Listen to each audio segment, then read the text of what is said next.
Thank you for having me. Really pleasure to be here. Thank you, Laura, for putting these together. I saw the speakers. It's really impressive. Really an honor. So a little bit about me. I joined Coca-Cola 12 years ago. I started in South America, lived in 6 different cities, always trying to do digital, and moved from marketing to e-commerce, food aggregators, foundational digital parts of data and analytics.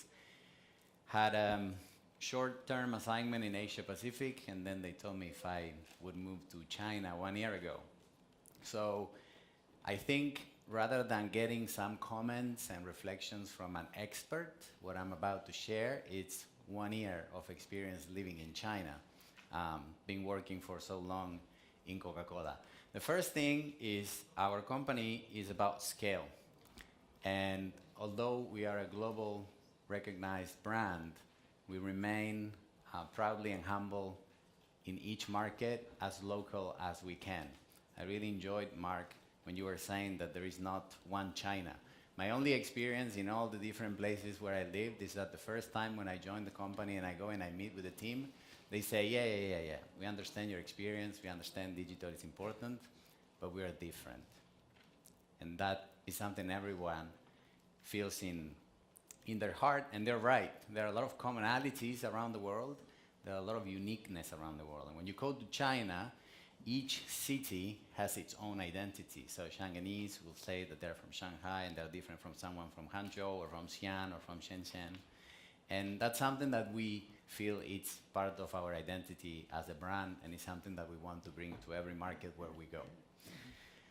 When it comes to digital, few things that I strongly believe and suggest that we try to push inside the different companies where we work to accelerate the transformation is that this offline versus online, past versus present, reality versus augmented reality, they're just in our head. We live in a world that leverage technology to transform the experiences we have and the services we can get, and how we can use that technology in a different way to connect with people directly. And when those things come together and they blur more and more and they disappear, like for new generations that were born in a digital world, is that where this magic happens, not only from a brand or product perspective, but also from a business perspective. A little bit the story about Coca-Cola, told maybe in a different way. We are normally identified as a big international or multinational company with this iconic brand, and I disagree with that. Coca-Cola is one of the first startups that the world ever had. If you know the story about Coca-Cola, it was this guy called John Pemberton. He was experimenting in his shop. He wasn't doing it in a garage, but he was experimenting in his shop about drinks that could have great taste and could give people functionality to stay and uplift during the day. And that's how he created Coca-Cola. After that, we expanded geographically, just like any startup that becomes a unicorn does. We started looking for new markets outside of the US. And after our portfolio expansion, we started focusing on new products that we could introduce into the market with new flavors, like Sprite for lemon, Fanta for orange. And then we started focusing on our distribution, to have pervasive distribution and to reach not only the high concentrated cities, but also reaching different parts of the world and remote. And as you know, today we are in 206 of those. And now we enter a new journey, a journey that is about digital transformation. And this journey is unknown to many of us. And what I invite companies like Coca-Cola to do is to think that the digital transformation journey is not only for technology companies, and is not only for startups or new startups. It's also for any other business that exists out there. It's not only for digital players to play the digital game. Because one of the trends we see in China is that digital players are going into the offline world. It used to be the the past world as we think about it. So when we were doing our global expansion, there was this CEO we had called Robert Woodruff, who said we need to be within an arm's reach of desire of every person around the world. And now our new CEO in 2015 said it's time for us to be within a click reach of desire. The most important word in that sentence is A. Because for those who work in digital, know that every click away you put from consumers, you lose and lose and lose and lose more of them. If you're 3 clicks away, you're probably going to get less people than if you are 2 clicks away, than if you are 1 click away. So digital is inviting us to go directly and service consumers directly. And that's the power, I believe, of this sentence. Just quickly, what is our digital transformation? It starts with experiences, just like we're talking today in China Connect. What is an experience to us? Because experience is going to soon become a fuzzy word. For us, an experience summarizes into 6 things. And sorry, it's not less than that. Traditionally, we used to think of our products and our communication based on 3 main core relationships with consumers. Based on occasions, breakfast, lunch, dinner. Second one is based on needs. You drink because you're thirsty. You drink because you finished the gym and you need to recover. And the third one is moments. It's your birthday, you want to celebrate, it's Christmas.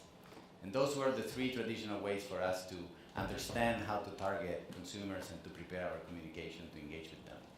And now digital adds 3 more.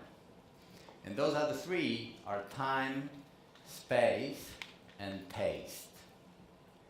So time is because now we know exactly when. It's not lunch. Some people like having lunch like in China at 12 because I go to have lunch at 1 in our canteen and it's already gone and closed. And in some other places it's at 1:30. Space is because we know where they are going to eat. And then taste is because online you can see what kind of food they like ordering and when they like ordering it. So you can match your product and portfolio based on what people eat. Some people like to eat keto kind of diet, some others like pizza. Maybe weekends you need to match that with Sprite or Coke. And that's, for us, the 6 elements that create an experience for a consumer. Second part of the transformation is about operations. And it's how do we manage our internal processes to move fast? Because it's not easy to compete in an environment where you have smaller companies that can move faster, can take different kinds of risk, can be doing different kinds of things with different kinds of capabilities. So we continuously evolve our internal operations to have really rapid processes, independent teams, and that are cross-functional based on projects and not necessarily on function. So we're trying to stop thinking about your marketing, your customer, your IT, and we start thinking about, look, you are responsible for this moment that is very important in the year, that is called Chinese New Year. We are responsible for Double 11, which is a very important moment. And then your team is going to be marketing, customer, IT, and it's going to be supporting that initiative. Business developments, of course, the invitation of having not only a physical business, but also a digital world creates new opportunities for having new businesses. And the last one, probably the most difficult one, is the cultural change. And that's what I bring back, that within our spirit, it always existed, this guy experimenting, trying to bring experiences to consumers, products, and brands, which was Pemberton back in the day, 133 years ago. We started and entered China 40 years ago. It's going to be this year. And as Mark and you were describing, there was a journey that we also saw. In the beginning, it was all about international brands going into the open door policy, and then more categories and more offering. And after that, brands started being created. This came up with these generations and the income that they were getting and the access that they were getting to different products and prices. And now we move to a more complex environment where people demand for experiences that I was just describing. I won't bore you with these numbers about China. You know, China has very large numbers. The concept here is you need to think big, you need to start small, and then you need to try to scale fast. The two lines where I would focus on this slide is basically the food delivery and the no-seats restaurants. And the way that affects our business is that when you are in China, you see these restaurants that are no seat. It's just the front window, and then people go there and pick their food, and then they go. And you have the Elma and the Meituan guys, the delivery guys, and going and collecting the bags and then dropping them, just like we were seeing in the video. And that's a new channel for us that didn't exist before. So we need to understand how are we going to create habit so people go and order their food and they attach a drink into that. So these are the topics that I want to quickly take you through related to specifically the things we are doing in China. First, why China for Coca-Cola became a model market when it comes to digital transformation. The second one is how to create habit into an omni-channel experience, no more online, offline divisions in teams or in our heads. What are the opportunities of the last mile delivery? So how do we get to that click reach of desire? Opportunities on data and innovation when it comes to this second internet concept that I will tell you in a second what it means, and then how to cope with China's speed. Few obvious things. China became a model market for Coca-Cola because of the size of e-commerce. The size in China, the growth it has in tier 2, tier 3 cities as well. If you look at Korea, which is our neighbor, and it's also part of the work that we're doing, the penetration is even higher of e-commerce, so there is no way that you're going to make a mistake if you overinvest in e-commerce. The second point is about payment. Payment is allowing us to close the loop and understand what people are buying, and for that we need to work with our partners to understand not only what are they buying, when are they buying it, why are they buying it, etc., and play with the insights. And then finally, in terms of startups, it's the same size as Silicon Valley. So we need to understand how we're going to work with the new entrants. 4 big trends that we see are related to, one, the way China is setting up as an ecosystem, which is enabled by their intranet. It's really unique. So when you talk about Alibaba, Tencent, Baidu, and the tech players, they think about ecosystems. They want to connect payment, e-commerce, offline, online, delivery, even in some cases, even fintech projects. The second big trend is the way brands are created. We were talking about different kinds of brands, some we own here. They're created online, they're created in small communities, they're created by consumers in many cases. Like, for example, we have Le Pure, which is a Greek yogurt brand, which launches flavors based on consumers' demand. The third trend is how consumers, and in this case we call them customers. So Coca-Cola has 2 different kinds of clients. One is the consumer who drinks the product. The other one is the customer, who is the one who sells the product and has a shop.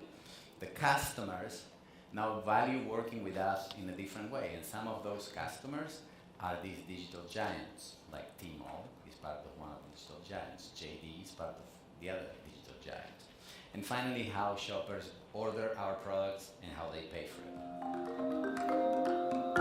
The mobile phone has revolutionized life in China. How we live, how we interact, and how we do business. Here's a look at what a typical day looks like.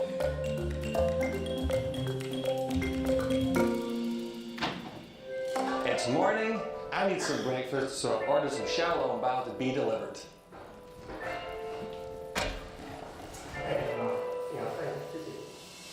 So I just got a message from Matt on WeChat, which is basically Facebook, Instagram, and WhatsApp all wrapped up in one, but kind of better. If you ever come to China, this is how everyone communicates, so you'll probably have to download it.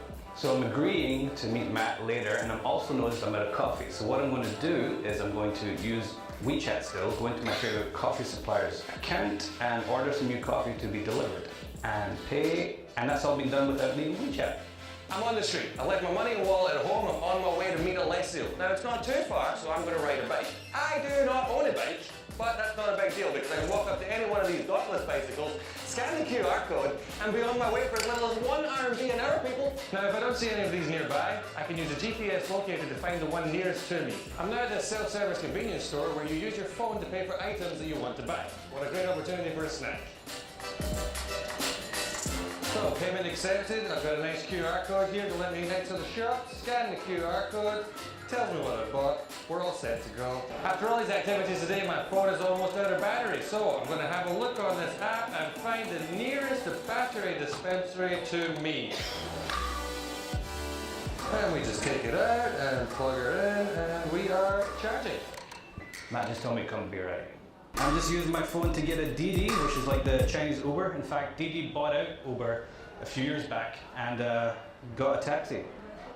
So let me talk to you about habit building, which is one of the initiatives that is in the heart of what we're doing. We partner with all the different players that we have in China, as many as we can. These are some of the examples. We do things related to our products and cans and how to enhance that experience with augmented reality. We work with these clay dolls that are the Chinese polar bears. At least we're trying to make them be like that. The engagement is quite exciting. Also, with our labels, we put on the labels last year during the FIFA World Cup the possibility to remove a piece of it, put it as a bracelet. You can scan with your WeChat, and then you can either get access to some special gifts from the World Cup or go to the games. And then also with gaming. As you know, gaming is really big in Asia. I'm going to throw a few numbers: 100 million players, discussions with the Olympic Committee to have it as an e-sport in 2024. And if I'm not wrong, the Olympic Games are coming here to Paris by then. So gaming is a very, very important asset for us to connect with consumers. One of the things we did that I wanted to share with you in order to create this habit is that we put a discount in our labels. It's a key to China's success to have a coupon when you're launching any kind of product. They love these kinds of experiences and discounts. All across China, the much cherished meal occasions are changing. Weekday meals are becoming hurried and time-poor, while having meals out during the weekends are becoming infrequent.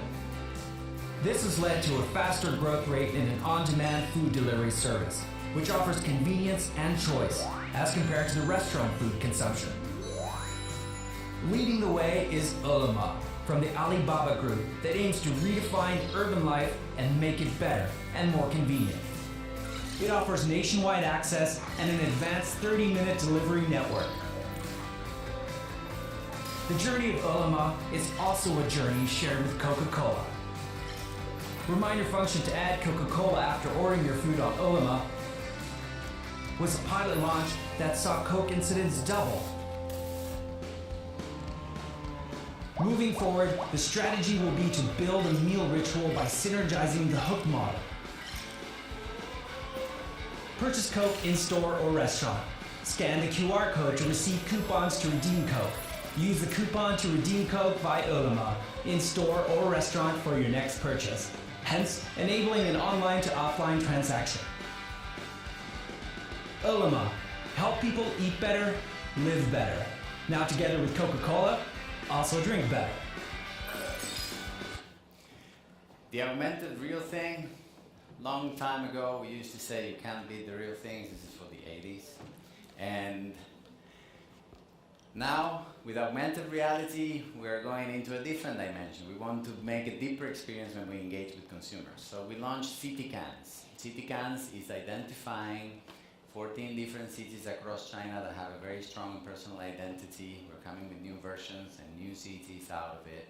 And basically we're putting some iconic things on the can for people to go and buy it and share it with someone else. And then also you can scan these and have an augmented, deeper experience.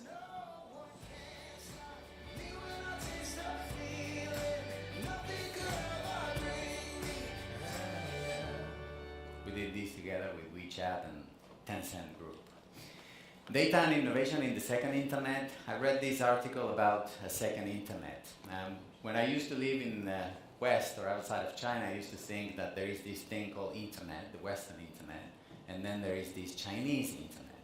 And I read this article and the journalist was saying, now that the giants are willing to go into the global expansion outside of China, could they be a democratic kind of two different kinds of internet that you can have, and one competing with each other, having different kinds of experiences? When you use Tmall or JD, it's very different from when you use Amazon or when you use eBay and you're outside of China. So on data and innovation, this is our approach. From unreached desire to click, to 100 meters, 500 meters, 3 kilometers, or anywhere. Based on that framework, we have our bottles that we are connecting directly with people that already have it in their hands. And then we have e-commerce and food aggregators players, that's a click reach of desire. And we have vending machines, general trade stores, and then hypers and supermarkets and partners like Natalie was introducing with Carrefour and fun things we do with them. We also have war room operations for special occasions where we measure daily what kinds of performance are we having in the different channels. And then how do we keep up with the speed of China? We have Innovate, and if we have startups attending from here, we invite everyone to participate. Last year we had 39 of those passed into preparing and working with us with certain projects. Projects go from innovating with the packaging, with the communication, with the can, plastics. And this was one of those that we work together. It's called Vending Bot. In China there are 3,000 speed trains. And then we're experimenting putting these automated things so people, when they're thirsty, they can call the bot. And the bot goes to the seat automatically. It attracts a lot of attention. People are buying, I think, because they want to play with the bot. Just to close these, our brand is universal, and as I was saying in the beginning, we're global, but we want to remain local. We start with our product experience. We entered into a digital age where this engagement became a little bit more interactive, but always, as in the past, the consumer becomes the center of our story. And when we were looking at the examples of TikTok, we also have this engagement, and we want to invite them to be part of our community, and we want to have more and more people participating in the creation of our communication. So that's basically how we are imagining the experiences of the future, and that was it for today. Thank you very much.